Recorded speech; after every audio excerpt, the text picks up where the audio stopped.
તો જ્ઞાનશક્તિ રેસિડેન્શિયલ સ્કૂલના જે બાળકો છે જે સમગ્ર ગુજરાતમાંથી સીઈટીની પરીક્ષા પાસ કરીને આવે છે, એટલું જ નહીં, મારે તમને એ કહેવું છે કે અહીંયા જે બાળકો બેઠા છે ને એ એવી ક્વોલિટી બેઠી છે કે સરકારી શાળામાં 40-45 વિદ્યાર્થી ભણતા હોય ને એમાંથી 3-4 જણા પાસ થાય।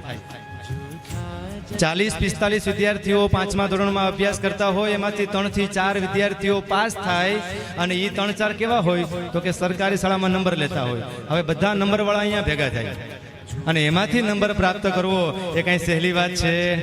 તમને ઘણીવાર એવું થાય કે અમારા બાળકનો નંબર સરકારી શાળામાં આવતો હતો અને અહીંયા નથી આવતો, પણ અહીંયા બધા નંબરવાળા ભેગા થયા છે અને એમાંથી નંબર લેવાનો છે।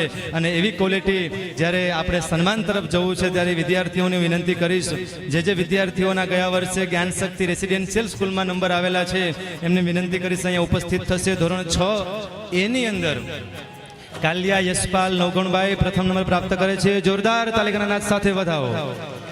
દ્વિતીય નંબર પ્રાપ્ત કરે છે પરમાર ધાર્મિક હિતેશભાઈ, અને તૃતીય નંબર પ્રાપ્ત કરે છે ડોડિયા હરદેવ જયવંતસિંહ।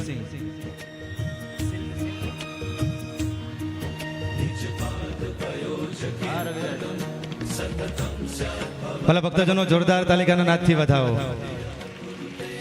એવી જ રીતે ધોરણ 6B ની અંદર પ્રથમ નંબર પ્રાપ્ત કરે છે મકવાણા આશીષ પરસોત્તમભાઈ, દ્વિતીય નંબર પ્રાપ્ત કરે છે જાદવ રોનક મયુરભાઈ, અને તૃતીય નંબર પ્રાપ્ત કરે છે ઉત્તરાદી આદિત્ય જયસુખભાઈ અને વાઘાણી આરવ નરેશભાઈ।